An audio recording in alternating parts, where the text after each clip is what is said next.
Braxton family is mourning the death of their sister, Traci. The singer was 50 years old. Salute to I Tina. don't know what's going on, but I hope she figures out her situation. And where's her fiance? All right, let's dive in. The Braxtons. A family that once symbolized unity, talent, and resilience now finds itself tangled in a web so thick with betrayal and bitterness that it's starting to look less like a musical dynasty and more like a cautionary tale. And right at the center of this storm is none other than the legendary Toni Braxton. Once the crown jewel of R&B, Toni's life offstage has been anything but golden. Behind her powerhouse voice and flawless red carpet appearances lies a truth that's heavier than any Grammy she's ever held. A truth about her family, their toxic entanglements, and the burdens that come with being the one who made it. But, I think ultimately, our kids want to see us happy. From the outside, the Braxton sisters seemed untouchable, a tight-knit group of siblings who turned their shared talent into a shared success story. But as it turns out, that success came at a steep cost, one that Toni herself has carried silently for decades. And now, after years of biting her tongue, Toni's had enough. She's blowing the lid off the family drama, and y'all, it's uglier than anyone could have imagined. Forget the glitz, the Grammys, and the glossy reality TV edits. This is the real Braxton family values, a messy, painful saga of exploitation, betrayal, and resentment. I have a husband, and I hope that he has kids, and so we can, have a blended family and, things like that. And I think that he's attracted to that as well. Let's take it back to where it all began, Severn, Maryland. The Braxtons grew up in a modest home with 6 siblings, a gospel-singing mother, and a father who worked tirelessly to keep the lights on. As the eldest, Toni was thrust into the role of caretaker early on. When their mother suffered a serious accident, Toni, barely more than a child herself, became the surrogate parent. While other kids her age were worrying about school dances and summer crushes, Toni was worried about making sure her siblings ate, stayed out of trouble, and had a roof over their heads. It wasn't just responsibility, it was survival. Well, is there a conversation after we find out? There's no conversation. No conversation. Yeah. And then, almost overnight, Toni's talent took her from the church choir to the global stage. The voice that could silence a room became her family's ticket out of hardship. Or at least, that's what everyone thought. Because behind the scenes, Toni wasn't just carrying her own dreams, she was carrying the entire Braxton clan. And not in the we're all in this together kind of way. No, this was something else entirely. Toni became the bank, the backbone, the everything.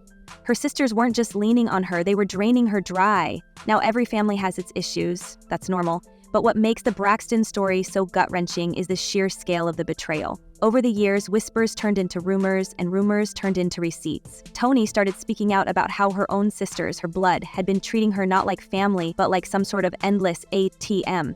And y'all, the numbers don't lie. By the time Toni had sold over 70 million records worldwide, the math just wasn't mathing. How does someone with that level of success end up barely making ends meet? The answer? Her family. While Toni was out singing her heart out, raking in awards, and putting R&B on the map, her sisters were allegedly helping themselves to her hard-earned wealth.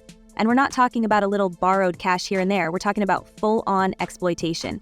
Toni recently revealed that 2 of her sisters, Trina and Towanda, crossed some serious lines, taking money, opportunities, and even her peace of mind without a second thought. According to Toni, they weren't just leaning on her, they were actively sabotaging her. I was living a complete lie and facade that I was okay for a long time. One of the most shocking claims, that Trina and Towanda, at the height of Toni's career, were allegedly mismanaging funds and even outright stealing from her. And it wasn't just money. Toni has hinted at deeper betrayals. Personal boundaries crossed, business opportunities ruined, and a complete lack of gratitude for everything she'd sacrificed for them. Meanwhile, as Toni struggled to keep her head above water, her sisters were out living the high life, funded by her blood, sweat, and tears. Imagine working your entire life to build an empire, only to find out that the very people you're building it for are tearing it down behind your back. Like, you're wasting my time, and you're not valuing the time that we set to have together. But here's where it gets even messier. It wasn't just about the money, it was about the principle. Toni felt like she was being taken for granted, like her sisters saw her not as a sibling, but as a resource. And when she finally started setting boundaries, the backlash was brutal. Trina and Towanda allegedly turned on her, accusing her of being selfish and ungrateful. Yes, you heard that right. The woman who put food on their table, who gave them careers, who carried the weight of the entire family on her shoulders, she was the one being called ungrateful. That the people who don't understand what they're feeling and don't know that mental illness is a real situation. And then there's Tamar. Oh, Tamar, the wild card of the Braxton family. Say what you will about her drama, but one thing's for sure, Tamar has always been unapologetically herself. And when she saw what was happening to Toni, she didn't hold back. Tamar has publicly supported Toni's claims, even going so far as to call out Trina and Towanda for their behavior. In true Tamar fashion, she didn't mince words, accusing her sisters of being entitled and manipulative. And let's not forget, Tamar has had her own issues with the family, from financial disputes to on-camera blow-ups that left viewers cringing. But here's the kicker, Trina and Towanda aren't exactly denying the accusations. In fact, their silence has been deafening. Instead of addressing the claims head-on, they've chosen to deflect, shifting the blame back onto Toni and Tamar. It's a classic case of gaslighting, and it's only adding fuel to the fire. Fans are split, with some siding with Toni and Tamar while others accuse them of airing dirty laundry for attention. But one thing's clear, this family feud isn't going away anytime soon. And it was hard because I wasn't happy at my job. And I hadn't been happy for years. The fallout has been devastating not just for the sisters, but for the entire Braxton family brand. What started as a story of sisterhood and success has turned into a cautionary tale about the dangers of mixing family and business. Toni, once the glue that held everyone together, is now questioning whether she should have walked away years ago. In a recent interview, she admitted that if she hadn't been so focused on carrying her family, she could have soared even higher in her career. That's not just heartbreaking, it's infuriating. Because at the end of the day, Toni Braxton deserved better. She deserves support, gratitude, and love, not betrayal. But just when you think you've heard it all, the story takes another turn. Because as Toni tries to rebuild her life and reclaim her peace, another bombshell is about to drop. And this time, the spotlight isn't just on the sisters, it's on the entire Braxton legacy. What happened next will leave you questioning everything you thought you knew about this family. Stay tuned. Yeah, you know, Tracy's, I'm a rain girl, I love when it rains, but my sister Tracy, she loves when it snows, and she that morning when it was actually pouring down snow in Virginia. And just when it seemed like the Braxton family drama couldn't spiral any further, everything hit an even darker, more personal note with the passing of Traci Braxton. If Toni's revelations about betrayal and exploitation were like cracks in a dam, Tracy's passing completely shattered whatever fragile structure was holding the Braxton family together. What should have been a moment for unity and healing turned into yet another battlefield. And this time, the gloves came off. The world watched in disbelief as the family unraveled in real time, exposing layers of dysfunction that even their most loyal fans didn't see coming. At the center of the chaos, Tracy's husband, Kevin Surratt. For years, Kevin had been a quiet, mostly background figure in the Braxton orbit, occasionally seen on the family's reality show but never at the forefront. That all changed after Tracy's passing, when his actions made him the lightning rod for a storm of accusations, resentment, and public scandal. According to insiders close to the family, Kevin's handling of Tracy's funeral arrangements was the spark that ignited a full-blown war. And the details? They're as messy as they are heartbreaking. Everybody, first and foremost, for just celebrating with us. You know, Tracy was my everything. She was my Here's the thing, Tracy had made her wishes crystal clear to her family. She didn't want a traditional funeral, no solemn services, no public displays of grief, no strangers gawking at her. She reportedly told her loved ones she wanted to be cremated immediately and for the family to remember her in private on their own terms. It was a deeply personal request, one that should have been honored without question. But Kevin? He had other plans. Against the wishes of not just Tracy, but the entire Braxton family, Kevin went ahead and organized a public memorial, complete with a live stream for those who couldn't attend in person. And let's just say, the Braxtons were not having it. Toni, Tamar, Towanda, Trina, and even their mother Evelyn all refused to attend the memorial. They saw it as a blatant disregard for Tracy's final wishes, a selfish move by Kevin to center himself in the narrative of her passing. Their father, Michael Braxton Sr., did show up, but even that wasn't without drama. According to sources, Michael wasn't even on the guest list and was initially turned away at the door. Let that sink in. The woman's own father had to fight for entry to her memorial, and when he was finally let in, he was reportedly seated in the 4th row, far from the immediate family section. Talk about a slap in the face. Tracy was in my life more than many. And what I mean by that, for 29 years, we was together. But Kevin didn't stop there. Not content with just one public event, he reportedly planned multiple memorial services, enlisting Tracy's former management team to help organize them. And here's where it gets even murkier. Insiders claim that Kevin was using these events to cash in on Traci's name. There were whispers of sponsorship deals, ticketed entry, and even branded merchandise being sold under the guise of honoring her memory. For the Braxton sisters, this wasn't just a betrayal. It was exploitation of the highest order, and they weren't about to stay silent. It's a matter of this, y'all.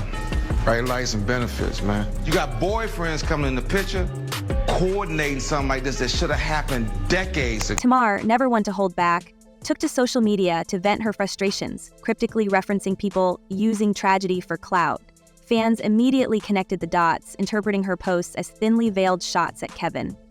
Toni, who had largely stayed out of the public fray, broke her silence during an emotional interview where she all but confirmed the family's disdain for how Kevin had handled the situation. She described the memorials as a circus and lamented how her sister's passing had become yet another source of division within the family. Little Kevin, how is he doing? You know, I'm worried about him. And I know he's going through a lot. I don't know. And then there was Traci's son, Kevin Jr., who found himself caught in the middle of the chaos. The young man had always been close to his mother, and her passing hit him hard. But the rift between his father and his aunts put him in an impossible position.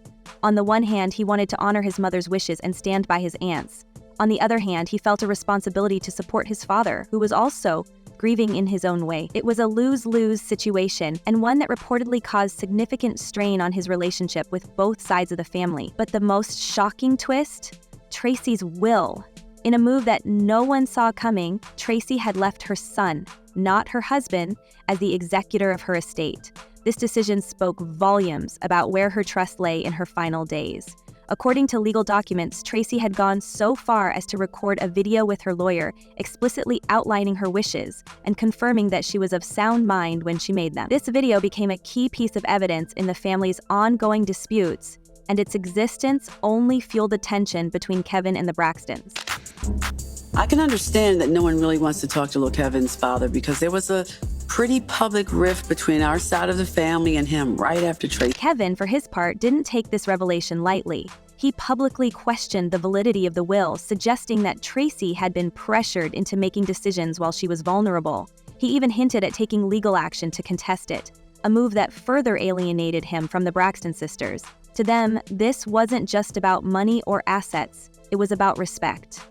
Respect for Traci's autonomy, respect for her wishes, and respect for the family she left behind. But there was another layer to this escalating feud that hadn't yet seen the light of day. According to sources close to the family, Kevin had allegedly been in talks with third parties about turning Traci's passing into a lucrative business opportunity. Rumors swirled about potential book deals, interviews, and even a documentary centered on his life with Traci and the challenges he faced with her family. This wasn't just hearsay either. Several outlets reported that Kevin had already reached out to producers and publishers, pitching himself as the misunderstood husband who had been sidelined by a powerful, controlling family. For the Braxton sisters, this wasn't just offensive, it was war. To them, it seemed like Kevin wasn't just grieving his wife, he was monetizing her memory. And you never know. A marriage is a private affair, so you never know what Traci and her husband talked about, or maybe he needed that. What made this even worse was the timing. These alleged negotiations were said to have started while Traci was still in her final weeks, battling her illness. The family reportedly found out through mutual acquaintances, and when they confronted Kevin, he denied everything.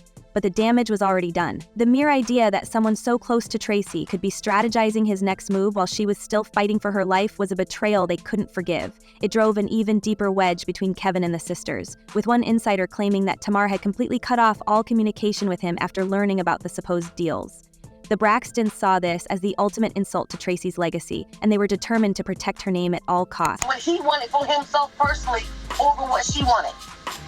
But we don't know what goes on in a marriage. We don't know what him and Traci talked about. We don't know. As the weeks turned into months, the feud only escalated. Kevin accused the Braxtons of freezing him out, claiming that he wasn't even invited to the family's private celebration of Traci's life.